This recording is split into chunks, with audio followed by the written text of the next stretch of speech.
नाज़रीन अस्सलाम वालेकुम। नाज़रीन डॉक्टर दानिश प्रोग्राम जवाब चाहिए के साथ हाजिर हो। नाज़रीन IMF की तरफ हुकूमत चली गई है और रुपए की कदर जो है वो कम हुई है और stock market up and down बड़ी तेज़ी से हुआ है। तो एक हैजान सी कैफियत पाकिस्तान में पैदा हो गई और यह कर दी गई अमूमन तौर पर, और ये हालात आ गए कि शायद ये हुकूमत ने आगे क्या कर दिया है। हालांकि किसी ने भी ये नहीं सोचा कि 35 साल की जो सिविलियन हुकूमत पहले थी उसका कसूर है ये नई जो हुकूमत अभी आई है इसका कसूर है ये जो मौशी रिफ्लेक्शन आपको मिला है। अब इस सूरत हाल में इमरान खान साहब का ये स्टेटमेंट के कौम को उन्होंने कहा है कि जी ऊंच नीच होती है और मैं इंशाअल्लाह आपको इस बहरान से, इस मसाइल से जो मौशी मसाइल आए हुए हैं और जो 35 साल की सिविल हुकूमत की नाकिस कारकर्दगी, बैड गवर्नेंस और करप्शंस ने यहाँ तक पहुँचाया है, थोड़ा सा वक्त दीजिए ताकि मैं इससे निकाल सकूँ। बड़ा स्टेटमेंट है। दूसरी तरफ बड़ी बात की है, अगर ये ना करते तो शायद और मसले इतने ज़्यादा नज़र नहीं आते। ये कि करप्शन पे कोई कॉम्प्रोमाइज़ नहीं करूँगा, हर सूरत में पैसा वापस लाऊंगा, हर सूरत में एहतसाब का अमल हर अक्रॉस द बोर्ड होगा, चाहे वो कोई भी हो। बड़ी बात है। इसके साथ इस तरह की मसाइल को, मौशी मसाइल को फेस डेफिनेटली चैलेंज है। पॉलिसी बनाना एक बहुत अच्छी मैसेज दिया है ब्यूरोक्रेसी को, इदारों को, कि पॉलिसी बनाना हुकूमत का काम है, आपका काम नहीं है, ब्यूरोक्रेसी का काम नहीं है। इससे पहले जो भी कुछ हो रहा था। पॉलिसी बनाना हुकूमत का काम है, अमल दरामद करना इदारों का काम है। पॉलिसी अगर हुकूमत बनाए और इम्प्लीमेंट करे, इदारे उस पर अमल करें, ना कि उसको रोकें। बहुत वाज़ेह डायरेक्शन दिया है, बेहतरीन डायरेक्शन है इमरान खान साहब का ये डायरेक्शन। इसके बाद अपोजिशन लीडर की गिरफ्तारी हुई तो वलवला मच गया कि ये जनाब इस पर सियासत हो रही है, ये एहतसाब नहीं है, इंतकाम है। तो भाई पाकिस्तान के कानून के मुताबिक अगर कोई जुर्म करता है तो वो इदारे मौजूद हैं, अगर आज़ाद हैं तो वो अपना काम करेंगे।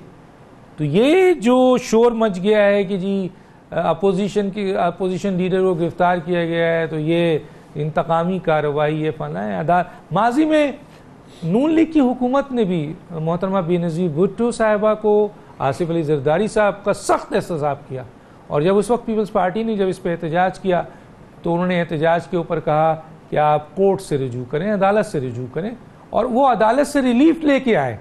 तो आप भी अदालत से रिलीफ लेके आइए। और इस मौके पे पार्लियामेंट के बाहर पार्लियामेंट लगाना मेरा ख्याल है दबाव डालना है आपके इदारों के ऊपर और हुकूमत के ऊपर। इसके ऊपर बात करेंगे। मेरे साथ बहुत अहम गेस्ट हैं अकील करीम डैडी साहब, चेयरमैन AKD ग्रुप, बिजनेसमैन, सितारा इसार, पाकिस्तान के स्टॉक एक्सचेंज के बादशाह। चीज़ें ऊपर जाती हैं, नीचे आती हैं, अगर ये उंगली का इशारा कर दें तो बहुत कुछ हो जाता है।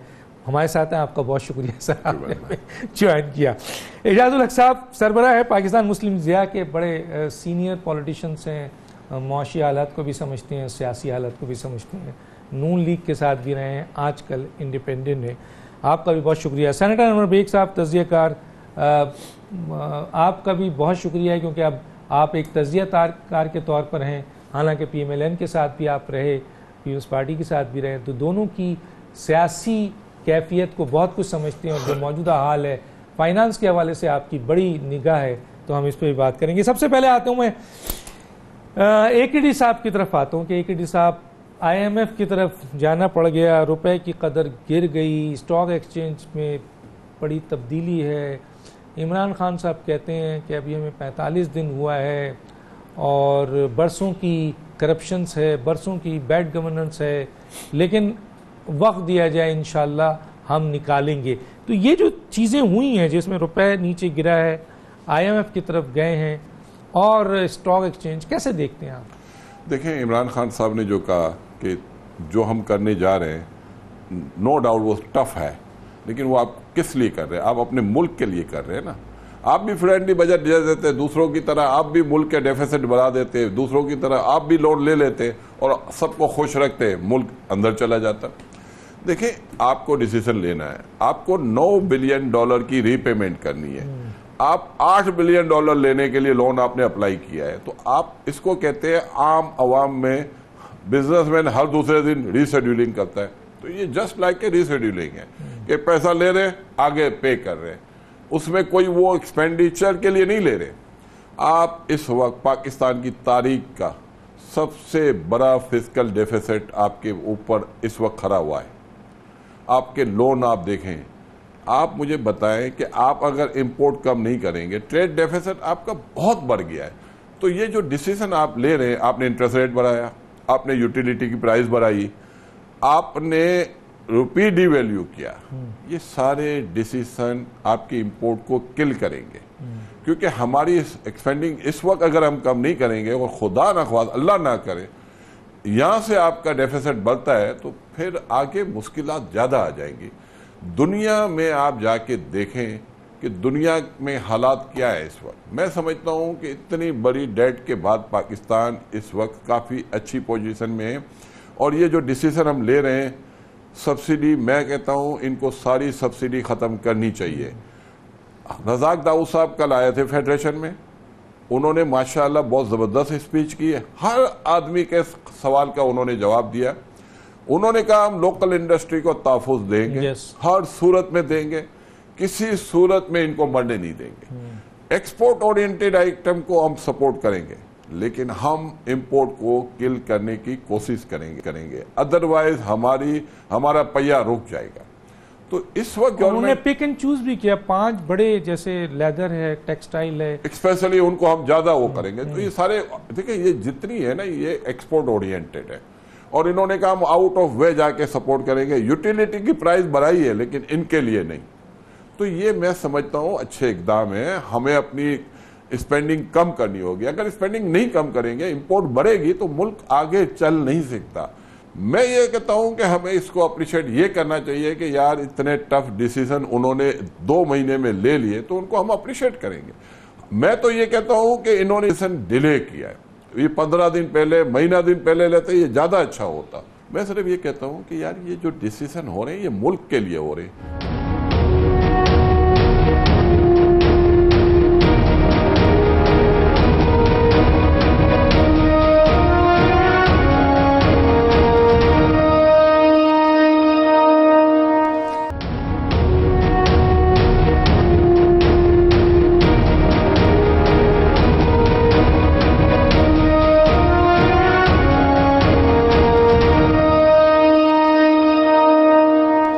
जनाब हमारे जो दोस्त हैं सेनेटर अनवर बेग साहब 35 साल से जो मुख्तलिफ हुकूमत रही हैं, कहा यह जा रहा है कि उसके बैड गवर्नेंस, उसका जो नाकिस पॉलिसी, उनकी जो करप्शंस, उनके इदारों को कमज़ोर करना, उसका ये सारा नतीजा है।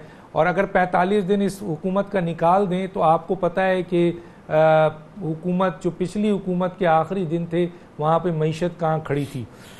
तो आप इसके ऊपर क्या कहेंगे सर, दोनों सूरतों को देखते हुए? और एक और इमरान खान साहब ने बात की है, उन्होंने ये कहा है कि जो लोन लिया गया है, ये वज़ीर आज़म पाकिस्तान पूछ रहे हैं कि जो कर्जे लिए गए हैं बहुत बड़े बड़े, वो कहाँ इस्तेमाल हुए हैं, क्या कहेंगे सर? देखें डॉक्टर साहब, ये पिछले 10 साल में जब से हमारी पॉलिटिकल गवर्नमेंट्स आई हैं, मैं ये समझता हूँ कि इस 10 साल के अंदर मैं दोनों पॉलिटिकल पार्टीज़ का हिस्सा रहा हूँ, बट अनफॉर्चुनेटली ये दोनों पॉलिटिकल पार्टीज़ ने हमारी इकॉनमी को बिल्डअप नहीं किया, जिसकी वजह से इतनी डिटोरिएशन अब हो गई है। और इस वक्त तो हम एकदम 0/0 हुए हैं ना, हमारे पास तो कोई चीज़ ही नहीं है। जो हमारी एक्सपोर्ट्स थी वो गिरती चली गई हैं। फिर हमारी जो इंपोर्ट है वो इतनी लिबरल है कि भाई आप हर चीज़ मंगा रहे हैं, उसकी वजह से आपकी लोकल इंडस्ट्री अफेक्ट हो रही है। फिर मुझे एक और चीज़ है जो मैं बार बार कहता हूँ, मैं कह के भी अब थक गया हूँ। देखिए, 2 हमारी एक्सपोर्ट्स हैं, एक है हमारी कमोडिटी एक्सपोर्ट जो हमें 25 बिलियन आता था अब वो 20 हो गया है। और दूसरी है हमारी home remittances in shape of man power export, वो 19 बिलियन थी, 17 बिलियन जीसीसी से आती थी। अब एक्सपोर्ट पे तो ठीक है, रजाक दाऊद साहब फेडरेशन भी गए, उन्होंने जो भी इंसेंटिव वो दे सकते हैं उन्होंने दिया और गवर्नमेंट देगी। बट मुझे आज तक ये बात समझ में नहीं आती, जो दूसरी मेन आइटम है मैन पावर एक्सपोर्ट, इस पे गवर्नमेंट तवज्जो क्यों नहीं दे रही?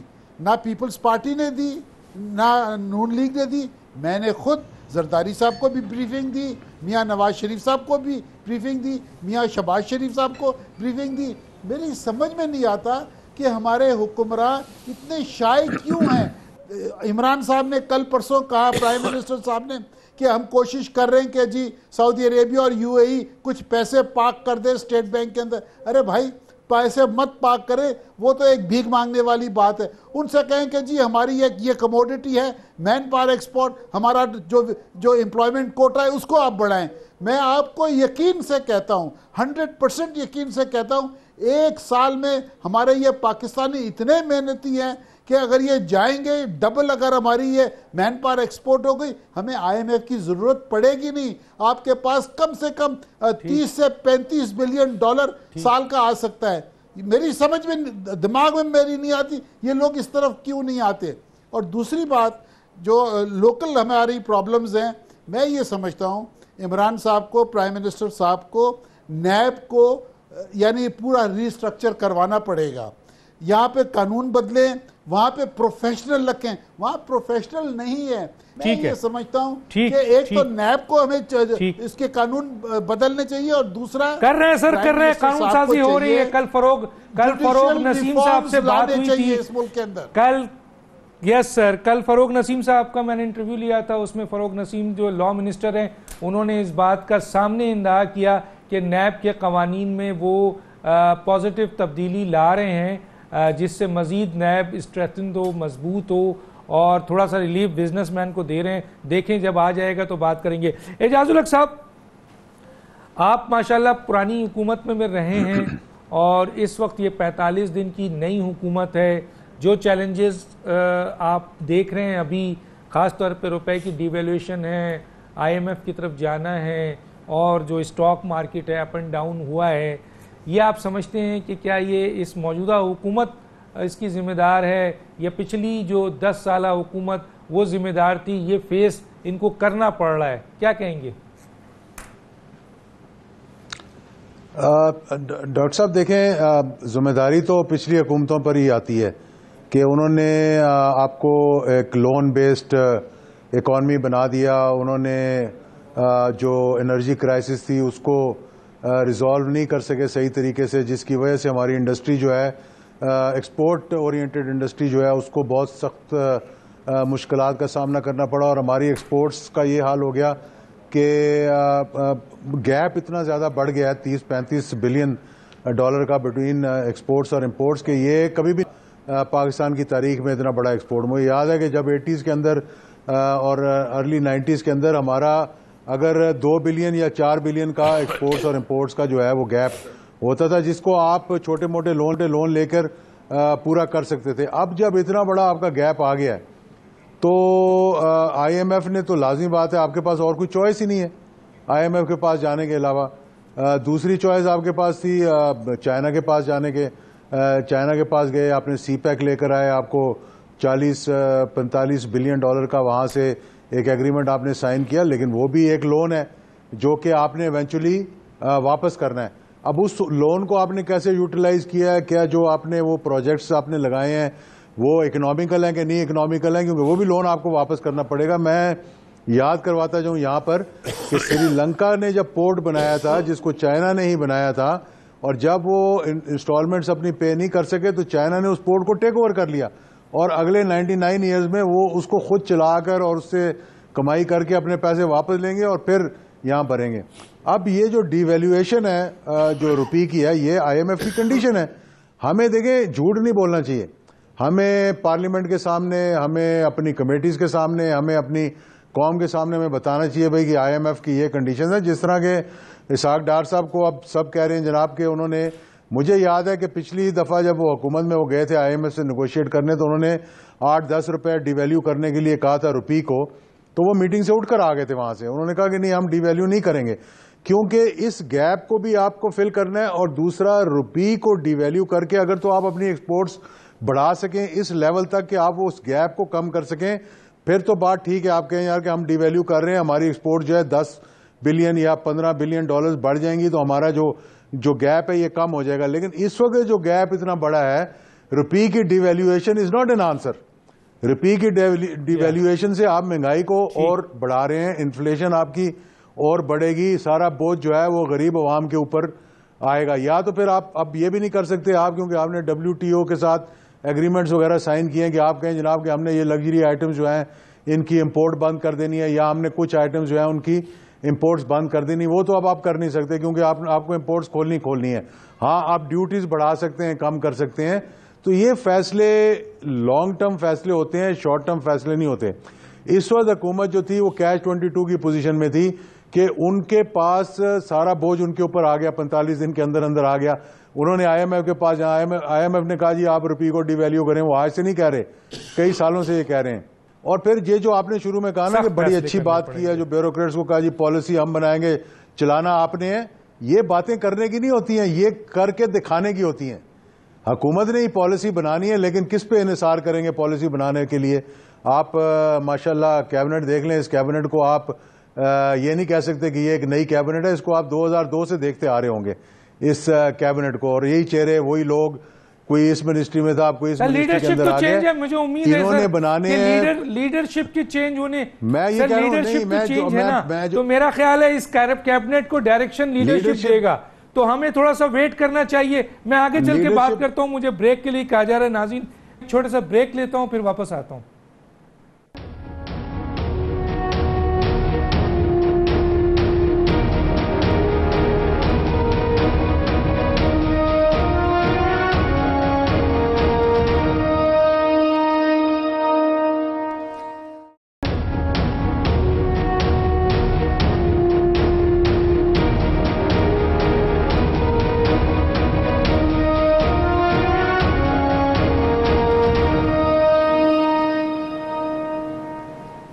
Welcome back. सर, मैं ज़रा यहाँ पे, एक तो स्टॉक मार्केट जो गिरी है इसके ऊपर बड़ी बड़ी बातें की जा रही हैं, क्योंकि आप तो उसके बादशाह हैं, आप तो उन चीज़ों को समझते हैं। मैं चाहूँगा कि ज़रा बताएं, लोग कह रहे हैं कि शायद PTI की हुकूमत की वजह से ये गिरी है, और दुनिया में और माजी में ऐसा नहीं होता है। पूरा सेलो पूरे एशिया में है, इसमें सिर्फ पाकिस्तान एक नहीं है। हर दफा आप देखें मार्केटें गिरी हैं, चाइना गिरा, इंडिया गिरा, पाकिस्तान गिरा, लंका गिरा, बांग्लादेश, कोई मार्केट नहीं बढ़ रही, और सिर्फ 8.5% गिरी है मार्केट। और इसके बावजूद के इन्होंने बड़े टफ डिसीजन लिए।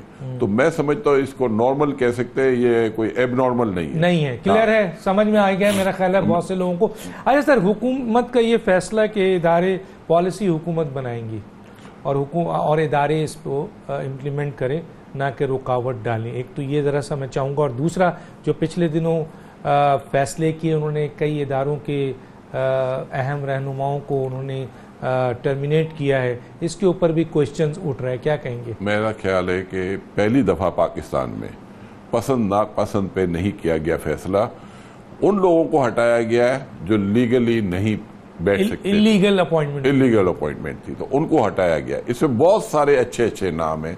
मैं समझता हूँ स्टेट बैंक में ऐसे नाम हैं जिनको गवर्नमेंट को वापस लाना चाहिए, लेकिन क्योंकि हटाया इसलिए गया था कि वो इलीगल अपॉइंटमेंट थी, तो इसको अप्रिशिएट करना चाहिए। पहले ये होता था पसंद हो ना पसंद, जिसकी मर्जी है जिसको चाहे बिठा दे, तो ये सारी चीजें देखें, अप्रिशिएट करनी चाहिए।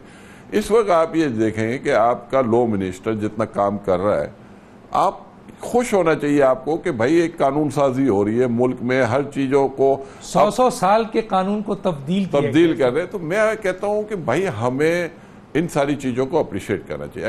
अगर ये अप्रिशिएट नहीं करेंगे तो फिर तो ये ज्यादती हो जाएगी। सख्त फैसले तो होंगे। मैं ये कहता हूं बहुत सारी जगहों पे अभी भी पिछली गवर्नमेंट के लोग बैठे हुए, लेकिन वो लीगल बैठे हुए, तो उन्होंने उनको नहीं हटाया। तो ये सारी चीजों को हमें अप्रिशिएट करना चाहिए। लेकिन इसके बावजूद भी जिस तरह का प्रोपेगेंडा मुल्क में हो रहा है, मैं ये समझता हूं कि कुछ जगहों पे उनको जरूरत है लोगों को चेंज करने की। मैं आता हूं जनाब अनवर बेग साहब की तरफ। अनवर बेग साहब, वज़ीर आज़म पाकिस्तान का पहला दौरा सऊदी अरब का रहा और उन्होंने कहा कामयाब रहा, सरमायाकारी के लिए आए, उनका वफ्द आया और उनका इंटरेस्ट रैकोडेक पे भी है। उनका इंटरेस्ट, सबसे ज़्यादा इंटरेस्ट जो मुझे पता चला है, जो ऑयल के मिनिस्टर्स हैं, वज़ीर पेट्रोलियम, उनसे मेरी मुलाकात हुई इस्लामाबाद में, उनसे पूछा तो उन्होंने कहा कि जी बहुत ज़्यादा इंटरेस्टेड हैं और बड़ी, अभी तो MOU साइन हो रहा है, उसके बाद बहुत बड़ी सरमायाकारी जो है वो उस पर करने जा रहे हैं, ऑयल सिटी आपके गवादर पे। दूसरा, उनका पावर पे भी इंटरेस्ट है। इधर वज़ीर आज़म जा रहे हैं आपके चाइना, और इस वक्त चाइना के साथ पाकिस्तान का जो फ्री ट्रेड है उसमें यकीनन इम्बैलेंस है, अभी बहुत ज़्यादा इम्बैलेंस है, ट्रेड इम्बैलेंस है। तो क्या तरजीहात होनी चाहिए सर इस हुकूमत की चाइना इस मुआशी सूरत हाल के साथ, अपने एक बेहतरीन दोस्त के साथ, और वो भी वो जो CPEC में आपका पार्टनर है, क्या कहेंगे? डॉक्टर साहब, पहली बात तो ये कि जो सऊदी अरेबिया के साथ जो विज़िट हुआ और वहाँ से उनका एक एडवाइज़र आया पेट्रोलियम का, ऑयल मिनिस्टर का, और UAE भी हमारे प्राइम मिनिस्टर साहब गए थे। सऊदी अरेबिया से तो एक डेलीगेशन आया, वो गालिबन असेसमेंट करके वापस चले गए। अब इंशाल्लाह उम्मीद करते हैं कि कोई ये लॉजिकल कंक्लूजन पे पहुँचे, कोई इन्वेस्टमेंट आए। आई होप सो, अगर आती है तो बहुत ही अच्छी बात है। UAE से अभी तक कोई ऐसा रिस्पांस नहीं आया। मैं एक बात ज़रा हट के कहूँगा कि UAE ने, हमने जब PTCL बेचा तो एक उनकी रॉयल फैमिली का बंदा जो प्राइवेट बिजनेस भी वहाँ करते हैं, उन्होंने PTCL ख़रीदा और आज तक PTCL का $800 मिलियन वहाँ पे उन्होंने पेमेंट पाकिस्तान को करनी है। वो ना कभी डार साहब ने उनसे पूछा, बल्कि डार साहब ने उल्टा वो शेख मुबारक से एक अपना लेटर ले लिया, जैसे वो एक कतरी खत आया था। तो ये पर्सनल फेवर्स लिए जो स्टेट ऑफ पाकिस्तान के जो $800 मिलियन वहाँ पे कई सालों से पेंडिंग है फॉर वट एवर रीज़न, वो अभी तक ना रिजॉल्व हुए हैं, ना कभी आपने नेगोशिएट किया है। तो मैं ये समझता हूँ हमें पहले अपने हालात को ठीक करना पड़ेगा इंटरनली। चाइना, यस, चाइना के साथ हमारे बड़े अच्छे रिलेशनशिप है, यानी it's a time tested relationship. हमें CPEC में वो काफ़ी हेल्प कर रहे हैं। बट मैं ये समझता हूँ ऑल सेड एंड डन, हमें अपनी इंटरनल जो हमारा जो इकॉनमी है उसको सेट करना पड़ेगा। हमारी एक्सपोर्ट्स को सही करें, एक्सटर्नली जो डिमांड आती है, इन्वेस्टमेंट आती है, it's welcome, but we have to give confidence to our own industry. साथ साथ सर एक बात सर यहाँ सर यहाँ एक आपसे सवाल जरूर करना चाहूंगा।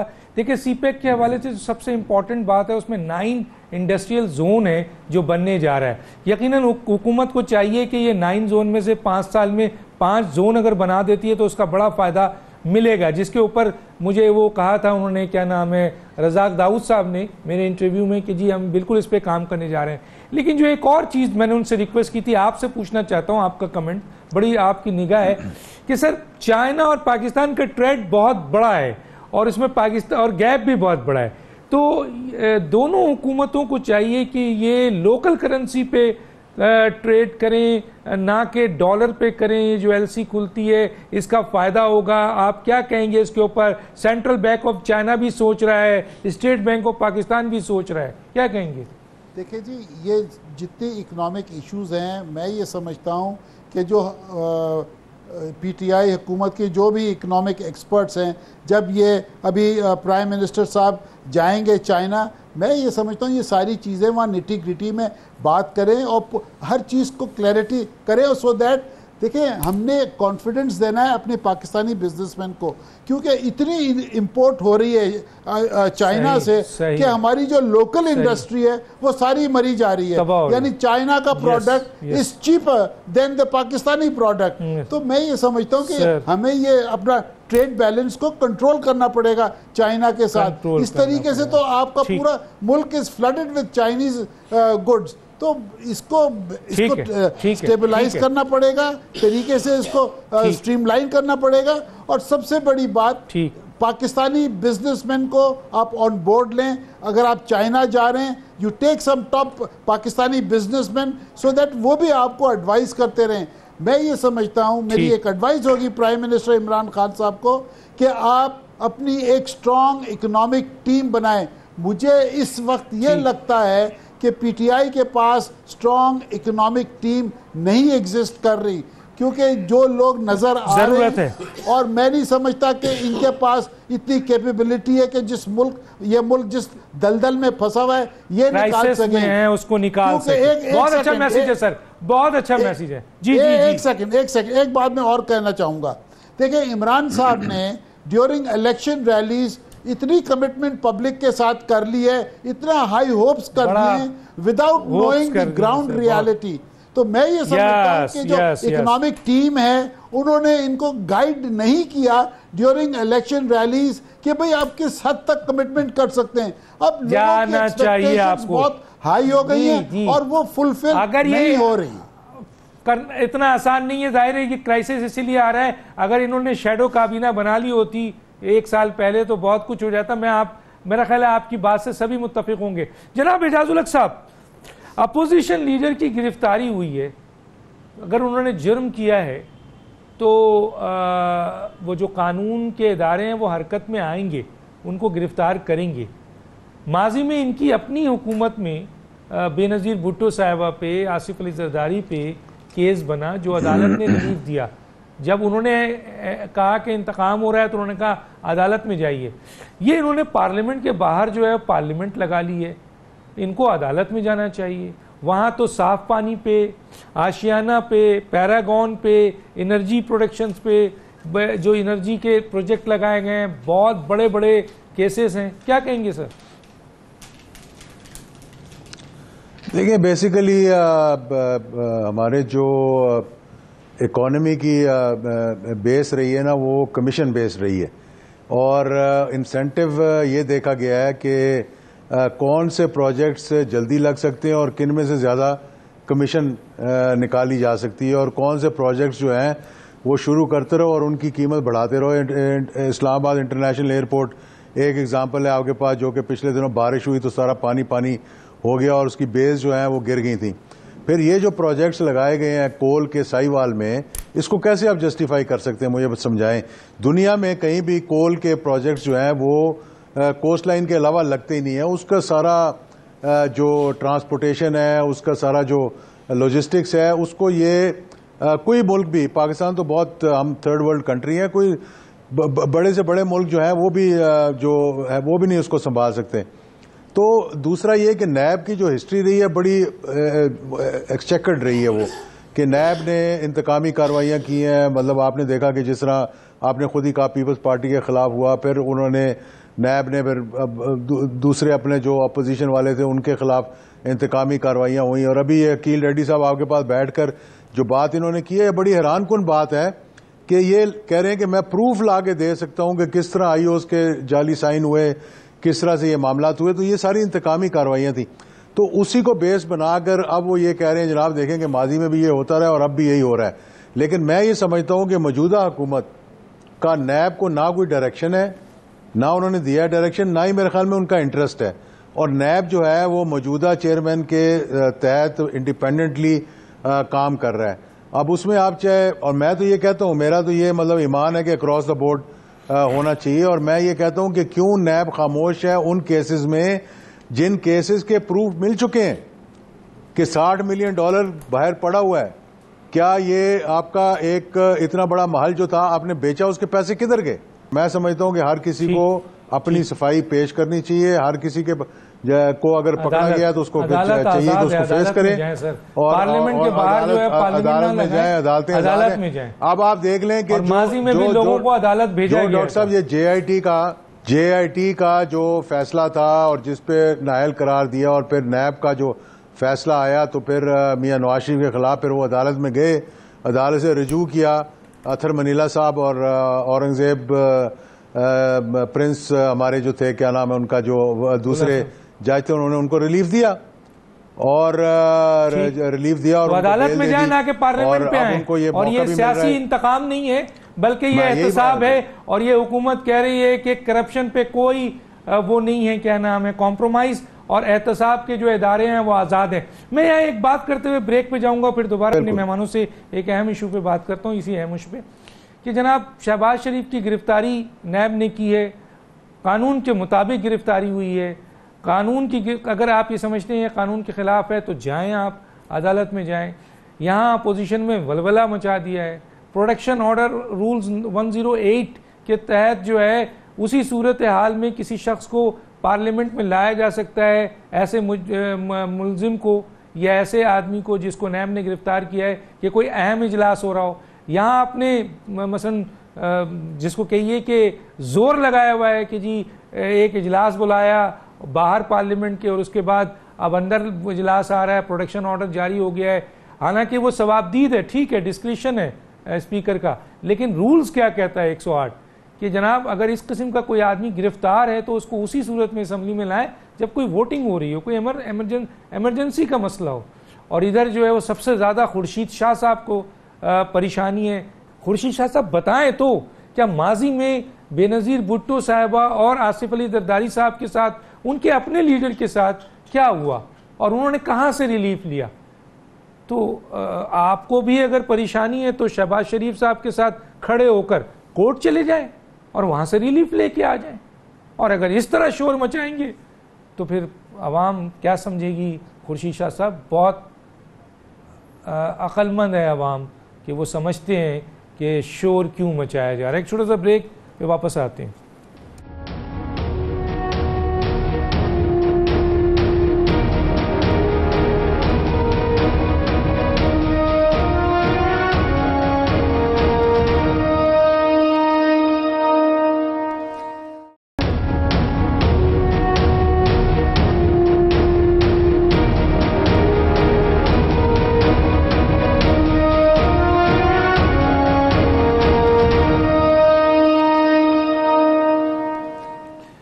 वेलकम बैक जी। मैं अकील करीम डैडी साहब ये पूछना चाहता हूँ, एक तो ये कि एक्सपोर्ट जो है वो क्यों इतनी ख़राब हुई, क्या वजूहत है, और दूसरा ये कि ये जो फैसला करने जा रहे हैं जिस पे बातचीत चल रही है कि लोकल करेंसी पे करें, चाइना भी पाकिस्तान भी, उससे फ़ायदा होगा, क्या कहते हैं? देखिए, पाकिस्तान की एक्सपोर्ट घटने की वजूहत हैं। उसकी वजूहत ये है कि गवर्नमेंट ने सारे एनर्जी पावर्स को 30% डॉलर में रिटर्न दे रही और उसमें गवर्नमेंट की अपनी गारंटी है। तो जितने लोग एक्सपोर्टर हैं सबने पावर प्रोजेक्ट लगा दिए, अब गारंटी गवर्नमेंट दे रही है तो डॉलर में 30% रिटर्न आपको मिल रहा है। फिर डिवैल्यूएशन का बेनिफिट आपको अलग मिल रहा है कि आपका डॉलर बुक हो जाता है, जितना डिवैल्यू होता जाएगा परसेंटेज आपकी बढ़ती जाएगी। दूसरी जो आप बात की कि लोकल करेंसी में ट्रेड, हम ये 4 साल से सुन रहे हैं, क्यों नहीं हो रही? होनी चाहिए। चाइना हमारा दोस्त है, सीपेक का इतना बड़ा प्रोग्राम है, तो हमारे प्राइम मिनिस्टर को चाइनीज प्राइम मिनिस्टर से ये बात करनी पड़ेगी। इस दफा जा रहे हैं, मेरा ख्याल है भाई आप हमारे से लोकल करेंसी में ट्रेड करें। इसमें कोई शक नहीं है कि उनको चाइना को एडवांटेज नहीं है, लेकिन चाइना को थोड़ा बहुत हमें सपोर्ट करना पड़ेगा कि इस वक्त दुनिया पाकिस्तान के खिलाफ हुई है तो उसकी बड़ी वजह सीपेक है। तो चाइना को अपने सीपेक को बचाने के लिए पाकिस्तान को सपोर्ट करने की जरूरत, और इस तरह करे, और इस तरह सपोर्ट करें लोकल करेंसी में और अगर हमारी 10 बिलियन डॉलर की एक्सपोर्ट या इंपोर्ट लोकल करेंसी में हो जाती है तो हमारे तो इशू खत्म हो जाते हैं, हमारा तो मुल्क स्ट्रांग हो जाए। मेरा ख्याल है इस दफा वो जा रहे हैं। आपके रज़ाक दाऊद, उन्होंने कहा था कि इस इशू के ऊपर हम चाइना से जरूर बात करेंगे। जी, मैं आता हूं जनाब अनवर बेग साहब की तरफ। अनवर बेग साहब, अगर इजाज़त दें तो मैं कुछ पॉलिटिकली पूछ लूँ। एक तो ये कि वर्ल्ड बैंक ने कहा है कि 2 साल तक, जाहिर है पीछे से देखते हुए आ रहे हैं तो उनको अंदाज़ा है कि पाकिस्तान की मईशत कहाँ खड़ी है, तो उन्होंने तो 2 साल दिया है इस हुकूमत को कि 2 साल तक हुकूमत ये नहीं मुआशी प्रॉब्लम काफ़ी रहेगी। और दूसरा ये कि सर ये जो है ये शहबाज शरीफ की गिरफ्तारी पे खुर्शीद शाह साहब सबसे ज़्यादा उनको परेशानी हो रही है, ना उनके भाई को हो रही है और ना उनकी पार्टी को हो रही है, क्या कहेंगे सर? डॉक्टर साहब, पहली बात तो वर्ल्ड बैंक जो है ना, वर्ल्ड बैंक कोई ऐसा खैराती इरादा नहीं है। ये हम जैसे जो गरीब मुल्क गुरबा हैं, ये एक पॉलिटिकल टूल इस्तेमाल किया जाता है। ये जो अब कंडीशंस आएंगी, ये जो 8-10 बिलियन डॉलर हम लेने जा रहे हैं, आपको अंदाज़ा नहीं है कितने टफ कंडीशंस आएंगी, और ये सब पास ऑन होंगी आवाम को। उसके अलावा कोई और कंडीशंस आएंगी जो आपको को वैसे कहेंगे और वैसे प्राइवेटली, या हो सकता है कोई एग्रीमेंट भी हो कि अमेरिका आपको कहे डू मोर। ठीक है सर। ये मैं इजाजुल हक साहब की तरफ आता हूँ। इजाजुल हक साहब, मैं इस पे कहूँगा कि इस पे तो जवाब दे दो, उन्होंने नहीं दिया कि सर एक अपोजिशन लीडर है, उसकी गिरफ्तारी हुई है नैब में, अकॉर्डिंग टू लॉ हुई है, उसके ऊपर प्रोटेक्शन ऑर्डर जारी करवाया जा रहा है प्रेशर करके, पार्लियामेंट के बाहर इजलास कराया जा रहा है, और उसके बाद जो है वो आपका खुर्शीद शाह साहब जो हैं सबसे ज़्यादा उनको परेशानी है सर। क्यों सर? देखिए, खुर्शीद शाह साहब को तो परेशानी शायद इसलिए भी है कि उनकी बारी भी शायद आ जाए, क्योंकि बहुत सी नैब ने तहकीकात उनके बारे में भी की थी पिछले कुछ अर्सा पहले, तो वो तो उनको मालूम होगा। मेरे उनके साथ अच्छे ताल्लुकात हैं, लीडर ऑफ दी अपोजिशन, उन्होंने एक अच्छा किरदार अदा किया था, तो इसलिए उस बारे में तो कुछ मैं कह नहीं सकता। लेकिन ये प्रोडक्शन ऑर्डर की जो आप बात कर रहे हैं ना, प्रोडक्शन ऑर्डर एक टैसिट अंडरस्टैंडिंग कह लें आप। जब जुवैद हाशमी साहब, यूसुफ रज़ा गिलानी साहब अंदर थे और बहुत ज़्यादा टसल चल रही थी, उस वक्त एक एग्रीमेंट हुआ था जिसमें कि ये तय हो गया था कि जो भी जेल में होगा इलेक्टेड मेंबर, जब भी इजलास होगा उसे बुलाया जाएगा। हालांकि रूल वही कहता है जो आप कह रहे हैं, तो वो एक अंडरस्टैंडिंग सी हो गई थी जिसमें जुवैद हाशमी साहब को हर इजलास में बुलाया गया, और साथ साथ फिर यूसुफ रज़ा गिलानी साहब को भी इजलास में बुलाया गया, और दीगर जो हमारे मेंबरान अंदर थे उनको भी बुलाया जा रहा था, उसी के तहत मेरे ख्याल में। लेकिन शहबाज शरीफ साहब अभी इस वक्त जुडिशल नहीं है, वो हैं मेरे ख्याल में नैब के रिमांड में। तो जब कोई रिमांड में हो, क्या उसको आप प्रोडक्शन ऑर्डर के जरिए बुला सकते हैं कि नहीं बुला सकते, ये एक लीगल है सवाल जिसे देखना पड़ेगा, क्योंकि नैब 90 डेज तक रिमांड ले सकता है। ये एक रूल है। बिल्कुल। तो क्या आप रिमांड के दौरान भी किसी को बुला सकते हैं कि नहीं बुला सकते, ये कोई लीगल एक्सपर्ट ही बता सकेगा आपको। ये बड़ा पॉइंट लिया है। मेरे पास टाइम कम था, वरना मैं किसी लीगल एक्सपर्ट को ले लेता। मैं आखिरी में एक जुमला कहते हुए तीनों मेहमानों का शुक्रिया अदा करूंगा कि इमरान खान साहब ने कहा कि मुझे इसकी परवाह नहीं है कि जो है वो जमहूरियत को नुकसान पहुंचता है या नहीं पहुंचता है, या लोग वलवला मचाते हैं नहीं मचाते हैं। उन्होंने कहा कि मैं इस पर बिल्कुल कॉम्प्रोमाइज़ नहीं करूंगा कि अगर कोई करप्ट आदमी है और कोई जिसने इस मुल्क को लूटा है, मैं उसको ना सिर्फ दौलत उसकी वापस लाऊंगा बल्कि वो एहतसाब के दायरे में आएगा। और इस बुनियाद पर जो भी शोर मचाता है, चाहे वो किसी सियासी जमात का लीडर हो या कोई भी हो, मुझे उसकी परवाह नहीं है, क्योंकि मैंने इस लाइन पे काम करना है। आप तीनों का शुक्रिया। डॉक्टर दानिश को याद दीजिए। अल्लाह हाफिज़।